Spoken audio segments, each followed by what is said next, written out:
UP सरकार का budget आने वाला है और इस बजट से छात्रों को खास तौर पे उम्मीदें हैं। हम इस वक्त बीएचयू में हैं और ये बीएचयू के छात्र और इन्हें उम्मीद है। उम्मीद क्या है ये इनसे जान लेते हैं। सबसे पहले चक्रपाणी जी, इस बजट से कितनी उम्मीद और किस तरह की उम्मीद?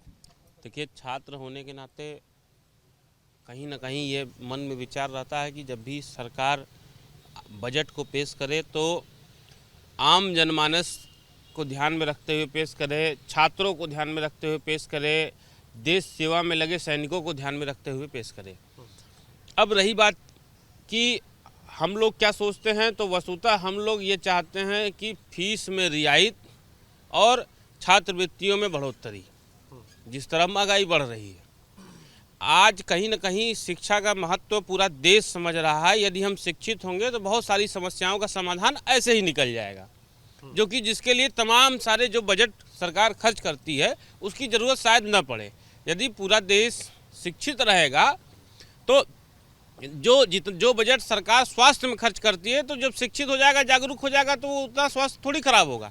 इतने सारे हॉस्पिटल्स की ज़रूरत थोड़ी पड़ेगी ज़रूरत, लेकिन इतना नहीं होगा। जागरूक व्यक्ति स्वयं स्वस्थ रहना जानता है। तो ऐसी स्थितियों में क्या है कि सरकार को चाहिए कि शिक्षा पर विशेष ध्यान देते हुए विशेष बजट पेश करे, ऐसी आशा करते हैं। युवा वर्ग है और कई चीज़ों से उम्मीद में रहता है, खासतौर पे शिक्षा को लेकर बात की आपके साथी ने। आपका क्या मत है, जो बजट है कितनी उम्मीद और किस तरह? देखिए, जैसे इस समय देश में जो नई शिक्षा नीति आई है उसमें शिक्षा का भारतीयकरण पे जोर दिया गया है। तो भारतीयकरण के साथ साथ कहीं ना कहीं छात्रों को सब्सिडी की भी आवश्यकता है। मेस में जो खाना 40 रुपये मिलता था, जो 100 रुपये 80 रुपये हो गया है। तो कहीं ना कहीं छात्र जो है, छात्र का कोई माई बाप नहीं होता, छात्र का माई बाप सरकार ही होती है। क्योंकि घर से एक मामूली सा जो है बजट होता है छात्रों के पॉकेट मनी का, उसका बड़ा हिस्सा जो है जब खाने पर 90% खर्च हो जाएगा तो बाकी 10% विद्यार्थी कापी किताब खरीदेगा कि विद्यार्थी जो है अपने अन्य दैनिक चीज़ों उपयोग की चीज़ें खरीदेगा। तो ये कहीं ना कहीं चुनौती आ रही है। महंगाई लगातार सुरसा की तरह मुंह फैलाए खड़ी है और जो है न सब्सिडी मिल रही है, स्कॉलरशिप में भी कोई बढ़ोतरी नहीं हो पा रही है, शिक्षा का जो है फीस लगातार बढ़ रहा है। तो ये सब कहीं ना कहीं चुनौतियां हैं। बाजार के हिसाब से जो है थोड़ा सा व्यवहार करना पड़ेगा सरकार को, ये ज़्यादा अनुकूल है। जी, आप बताइए। जी, तो इसके हिसाब से तो फिर शिक्षा के लिए स्कॉलरशिप की भी व्यवस्था उचित दर पे करनी चाहिए, क्योंकि लगातार कंटिन्यू हर प्रतिवर्ष तो भी बढ़ती रहती हैं फीसें। वो तो भी सरकारी कॉलेज हो या प्राइवेट कॉलेज हो, दोनों की लगभग फीसें बढ़ती रहती हैं। और तो भी मेस की जो व्यवस्था अभी ने भैया ने बताया, तो उसमें भी तो भी जो भोजन पहले 25 रुपये 30 रुपये मिलता था, आज वो 70 रुपये 80 रुपये मिल रहे हैं। तो इसके लिए छात्रवृत्ति की भी व्यवस्था करानी होनी चाहिए अच्छे दर पे। छात्रवृत्ति जो छात्रों के लिए होती है वो उपयोगी होती है, और जो आपके साथी छात्र हैं लगातार इसके लिए कोई राहत की एक उम्मीद जताए हुए हैं। आपका क्या कहना है? आप पहनावे पे भी यकीन रखते हैं, चाहते हैं कि आधुनिकता से जुड़े भी, इसके लिए भी कुछ खास होना चाहिए? बिल्कुल। ऐसे हम लोग देखें तो कोरोना महामारी के बाद ये पहला वर्ष जो होने जा रहा है कि जब युवा उठ करके घर से एक अच्छा वातावरण मिल रहा है कि सब लोग कॉलेज स्कूल में जा रहे हैं। तो शिक्षा मूल है। पहनावा भोजन तो ठीक है, लेकिन शिक्षा यदि रहेगा तो बाकी जगह भी हम कम्प्रोमाइज़ कर सकते हैं। तो लगातार हर विश्वविद्यालय की स्थिति यदि हम देखेंगे तो हर जगह फीस वृद्धि हो रही है, हर जगह आंदोलन हो रहे हैं, फीस लगातार बेतहाशा बढ़ती जा रही है। और स्कॉलरशिप की बात करें हम तो स्कॉलरशिप जस की तस समय से नहीं आता कहीं भी, और स्कॉलरशिप बिल्कुल बढ़ नहीं रहा है। तो बीएचयू है, ज़्यादातर जो छात्र हैं किसान परिवारों से आते हैं, किसानी के लिए भी कुछ उम्मीदें हैं, चूँकि कहा जाता है कि अन्नदाता अगर मजबूत होगा तो आप भी मजबूत होंगे। और ख़ास तौर पे शैक्षिक बजट को लेकर कितना? मैं सरकार से ये कहना चाहता हूँ कि लगातार कई वर्षों से देखा जा रहा है कि हमेशा जो है शिक्षा का बजट जो है गिरा करके और चीज़ों का बजट जो है बढ़ा दिया जाता है। लेकिन जैसे दिल्ली सरकार ने पिछली बार जो है अपना राज्य का बजट पेश किया, तो उसमें शिक्षा का बजट जो है उन्होंने बढ़ाया। तो अभी तक हम सुनने में या तो एक लोकाचार है कि जैसे कहते हैं कि जो मदिरा में मदिरालय में जो मदिरा इत्यादि मिलता है, जितना वो बिकता है उतना शिक्षा पे बजट पेश होता है। तो उसको ना करते हुए एक शिक्षा पे बड़ा स्तर का बजट पेश करना चाहिए, जिससे छात्रों को मूलभूत आवश्यकताएं पूर्ति हो सकें। जैसे कि कैसे छात्रवृत्तियां कई सारी मिलती हैं, उसमें नेट जेआरएफ की भी छात्रवृत्तियां मिलती हैं। तो आज के डेट में नेट के छात्रों को जो है 8,000 रुपये छात्रवृत्ति दी जाती है और जेआरएफ में 32,000 मिलता है। लेकिन 8,000 उसका जो है मूल मतलब कि खर्चा जो है वह नहीं हो पाता है। तो इसलिए उसके भी बजट को बढ़ाना चाहिए। इससे अगर शिक्षा का बजट बढ़ता है तो उसकी जो है मूलभूत आवश्यकताएं जो हैं 8,000 में शोध का कार्य नहीं हो पाता है, क्योंकि उसकी स्वयं का खर्चा जो है 15 से 20,000 होता है।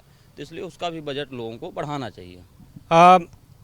कहा जाता है कि जब शिक्षा ग्रहण कर ले छात्र तो उसके सामने कभी न कभी रोजगार की एक बड़ी समस्या या सवाल खड़े हो जाते हैं। तो क्या रोजगार और स्वरोजगार को लेकर कुछ खास तौर पर करना चाहिए या सिर्फ और सिर्फ शिक्षा पर ही बात होनी चाहिए? रोजगार पे भी बात होनी चाहिए, क्योंकि युवा है, जब घर से एक गरीब किसान परिवार का बेटा आता है जब बाहर किसी भी विश्वविद्यालय में पढ़ने के लिए, तो जब वो पढ़ता है उसके घर की उम्मीद होती है कि हमारा बच्चा पढ़े और रोजगार पाए। और जब रोजगार सृजन ही नहीं होता है, सरकार रोजगार नहीं लाती है, तो बड़ा ही वो निराश होता है और कुछ अपने आप में कर नहीं पाता है। ऐसी घटनाएं भी देखते हैं, कुछ लोग फांसी लगा लिए, कोई गंगा जी में कूद गया। तो ये परिवार का प्रेशर होता है, क्योंकि किसान गरीब परिवार का बेटा आ रहा है, घर से पैसा मिल रहा है, यहाँ फीस में वृद्धि हो रही है, हॉस्टल का फीस वृद्धि, मेस का फीस वृद्धि, स्कॉलरशिप के नाम पे छोटा सा लॉलीपॉप, वो कहाँ तक ठीक है? तो इसमें बढ़ोतरी होनी चाहिए। आपसे जानना चाहेंगे कि आपकी क्या राय है? बजट तो अभी पेश होने वाला ही है सर, और निर्मला सीतारमण जी ने कहा कि हम 60 लाख नौकरियां सृजन करेंगे। नहीं, अब वो किस किस फील्ड में करेंगे ये जानना जरूरी होगा। अभी तो कोई खुला तो है नहीं। यूपी सरकार, हाँ, यूपी सरकार से कितने उम्मीद है? यूपी सरकार का तो अभी कुछ ऐसा कुछ दिख नहीं रहा। नौकरी में कोई भी वैकेंसी ला रहे हैं तो वो 2-2.5 साल बाद ही क्लियर हो रही है। अगस्त की वैकेंसी पिछली बार आया था, अभी तक एग्जाम तो करा नहीं पाई हैं कि कोई भी वैकेंसी ले लीजिए, किसी भी पक्ष में अभी सरकार मजबूत से उम्मीदें हैं नौकरी को लेकर या नहीं? नहीं, उम्मीद नहीं है सर। पूरे बजट को लेकर भी उम्मीदें नहीं? कोई उम्मीद नहीं सर। वो बजट आएगा, पास हो जाएगा, साल भर फिर अगला बजट ही पास होगा। छात्र जहाँ का तहाँ ही रहता है, हर साल छात्र मांग करता है। छात्र का क्या, छात्र मांग करेगा। निराश है छात्र, और इस बार सरकार को ध्यान देना होगा। और आप देखिए कुछ छात्र यहाँ इस स्कूटी पर सवार भी हैं, हाथों में मोबाइल भी है, लेकिन इनसे हम जान लेंगे आपको कितनी उम्मीदें, क्योंकि पूरी तरह से आप आधुनिकता से एकदम जमे हुए दिखाई दे रहे हैं। तो क्या लगता है किन किन चीज़ों में आप रियायत की उम्मीद रखते हैं? मैं इसी में रियायत रखता हूँ कि जॉब जो है होनी चाहिए, जॉब ऑफर होना चाहिए। जैसे कि अभी हमारे भैया जी हैं, उन्होंने अभी एक एग्ज़ाम दिया था, उसका वो भी अभी जो एग्ज़ाम क्लियर नहीं हुआ है। बहुत सारे एग्ज़ाम्स हैं जो पेंडिंग में पड़े हुए हैं। तो इस हिसाब से सरकार से यही उम्मीद होगी कि जो है कि ऑफ़र निकाले जॉब के, और जॉब का ऑफ़र निकालते हुए उसको जल्दी से क्लियर कराएं, लोगों को, युवाओं को जॉब दें। तो वेद पाठ का शहर है, वेद पाठी भी हमारे साथ हैं। आपको क्या लगता है इस बजट से कितनी उम्मीदें, किस तरह की उम्मीदें, क्या ऐसा हो जो आपके हित में होना चाहिए? जी देखिए, उम्मीदों का जहाँ तक सवाल है, अभी तक जो उम्मीदें हम लोगों के मन में थी और जो है, उस उम्मीदों को बस हम अपने मन में यह मानसिक परिकल्पना मात्र हमने बस सोचा है कि यह उम्मीद पूरा होगा। पर आज इस वर्तमान सरकार के द्वारा और वर्तमान नीति के द्वारा भव्य नव्य भारत का जो सोच होना चाहिए, वह सोच हम सभी छात्रों में, और मूल तौर पे कहें तो काशी हिंदू विश्वविद्यालय के छात्रों में पूर्णतः उत्साह में भरा हुआ है, पर वह देखने में अभी कम आ रहा है। तो जो छात्र हैं वो उम्मीदज़दा हैं, उम्मीदज़दा अपनी छात्रवृत्ति को लेकर हैं, और इसके साथ ही आने वाले समय में रोजगार का सृजन हो, इसके लिए आगे आने वाले दिनों में एक उम्मीद है। और देखना ये होगा कि सरकार का बजट इन छात्रों की उम्मीदों पर कितना खरा उतरता है। कैमरामैन विशेष के साथ नीतीश कुमार पांडे, एबीपी गंगा, वाराणसी।